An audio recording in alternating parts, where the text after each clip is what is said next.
Bismillahir Rahmanir Rahim. Assalamu alaikum. Welcome back to Pulse America News. I am Kundi, and today I am bringing you something that is going to completely change the way you look at the situation unfolding in the Middle East right now. Stay with me until the end, because what I am about to share with you is something that mainstream media is barely covering, and every single detail matters here. So let me start with something that will grab your attention immediately. What if I told you that the most dangerous phase of the entire conflict we have been watching unfold is not behind us, it is actually still ahead of us? That is right. Everything we have seen so far, all the strikes, all the tensions, all the back and forth, that was just the beginning.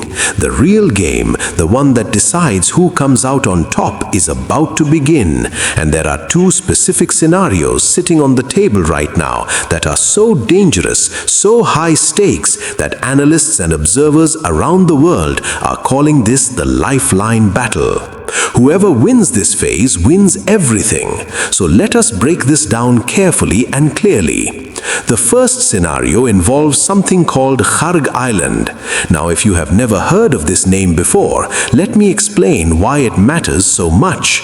Kharg Island is essentially the most critical oil export terminal in Iran.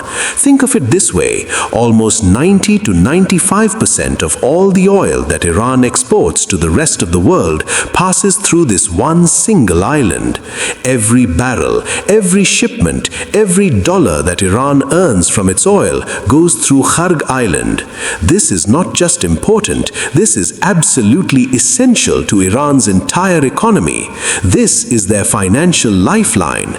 Without this island functioning properly, Iran's ability to generate revenue from oil essentially stops.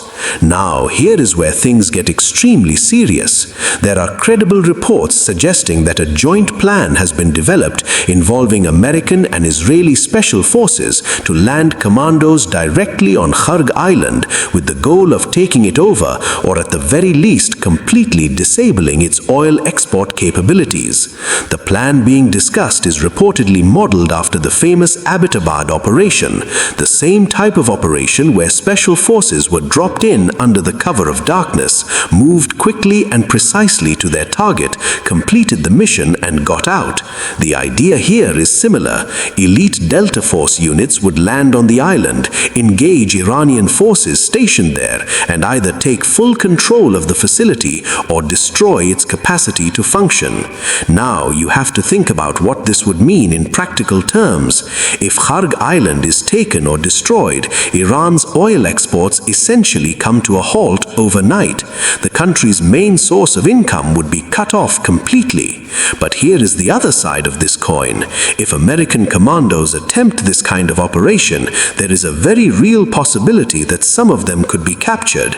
Iranian forces are not sitting around doing nothing. They know the importance of this island, they are guarding it, and if a firefight breaks out there, the consequences for all sides would be massive.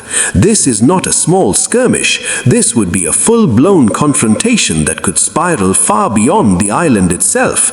And that is exactly what many observers are warning about, because if this kind of attack happens on Kharg Island, Iran would not simply absorb the blow. Iran would retaliate across the entire Gulf region. Every Gulf country, every oil facility, every shipping route could become a target. This is no longer just a limited conflict. This becomes a war over oil, a war over water routes, a war over the entire economic foundation of the Middle East. The stakes could not be higher.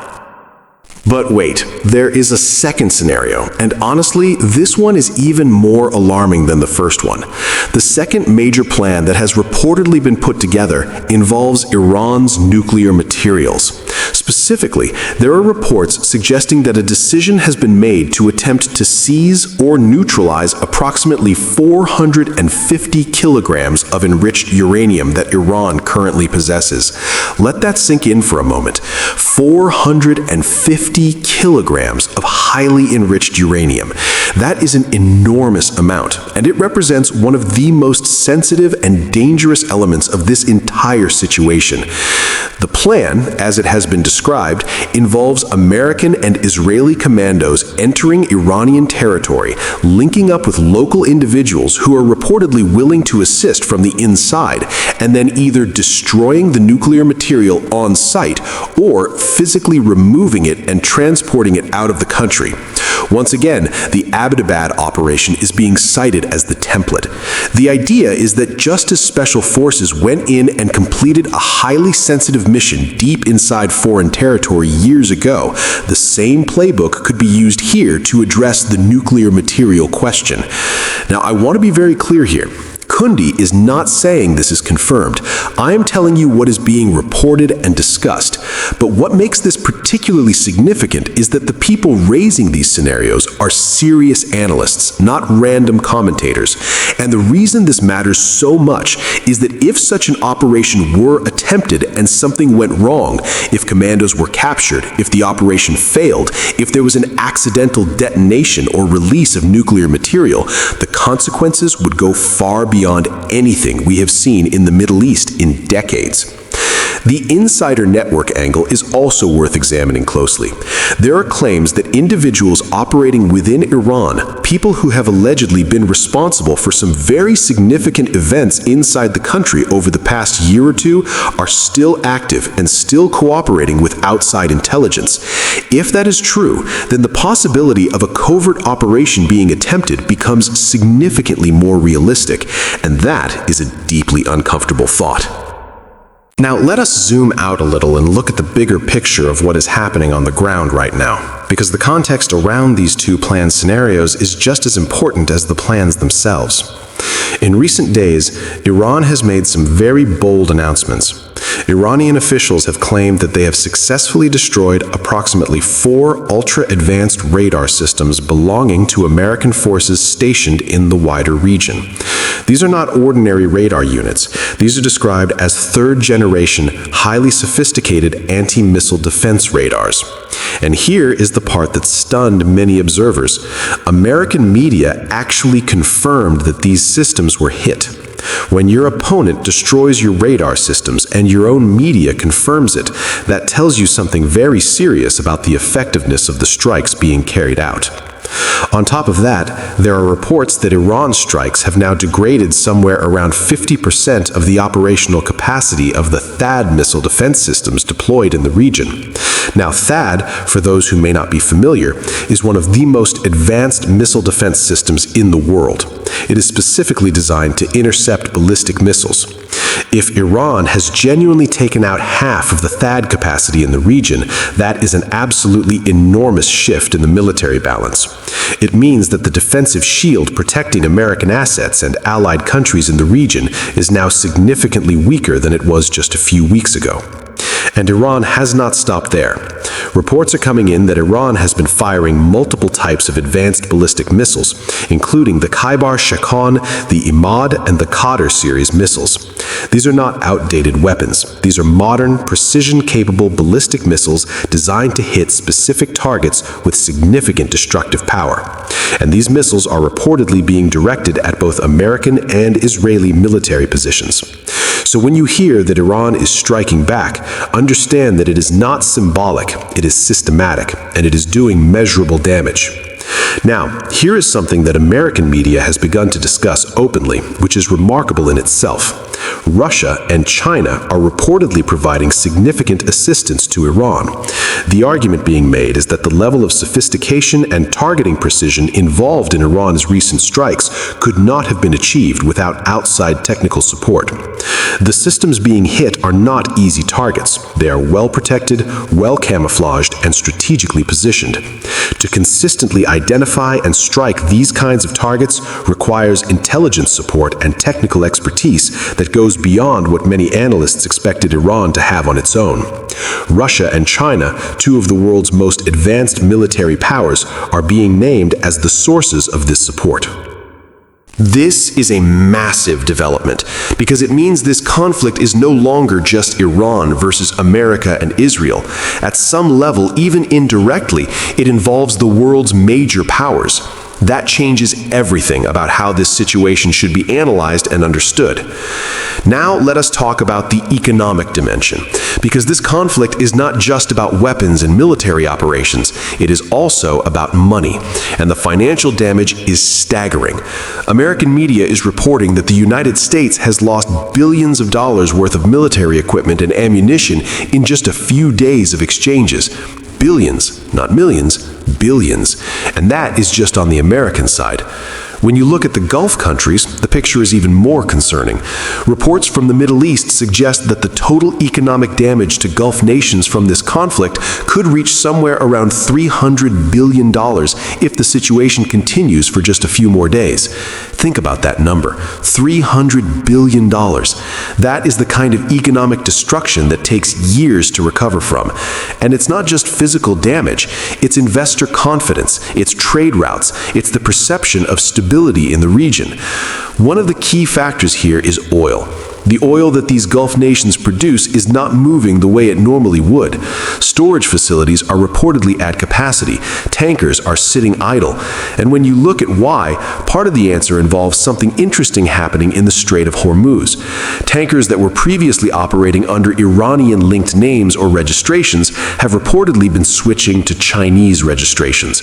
And China has apparently made clear that it does not want to be directly associated with whatever comes next. This kind of signaling tells you that even Iran's closest economic partners are being careful about how they position themselves as this conflict intensifies. Now there is one more angle here that Kundi wants to make sure you understand, because I think it is one of the most important parts of this entire story. There is a significant body of analysis suggesting that the actual goal of keeping this conflict going is not to defeat Iran or to protect any specific country. The goal, according to multiple experienced observers and former officials, including a former prime minister of Qatar, is to keep the Arab and Gulf nations fighting with Iran indefinitely so that everyone in the region exhausts their resources, their weapon stockpiles, and their economic strength, while other outside powers benefit from continued weapons sales and strategic positioning. In other words, the conflict itself is the product. Keeping everyone fighting is the objective. This is a deeply important point because it reframes how you look at every attack, every retaliation, every escalation. When you hear about a strike hitting a water desalination plant in the region, and then media outlets falsely attribute it to a country that immediately and firmly denies any involvement, you have to ask who benefits from that false attribution? Who benefits from Gulf nations believing they are under attack from Iran when the actual source of the strike may be somewhere else entirely? The answer to that question tells you a lot about the real strategy at play here.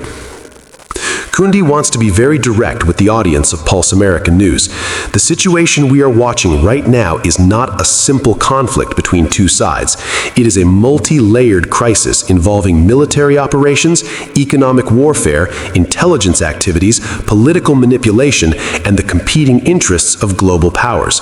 Every development you hear about needs to be evaluated with that full picture in mind.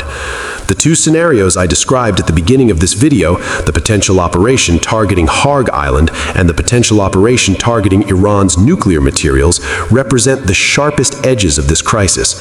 If either one of those is attempted, the consequences will ripple far beyond the immediate parties involved. Commodity markets, shipping lanes, global energy prices, and the stability of an entire region could all be affected within hours. What is clear is that every side in this conflict has made a decision to escalate rather than pull back. The restraint that may have existed in earlier phases of this situation appears to be dissolving. And when restraint dissolves between parties that have this level of military capability, history tells us that the outcomes are rarely clean or predictable. Keep watching Pulse American News. Stay informed. Think carefully about what you hear. Do not accept the first version of any story you see. Look deeper.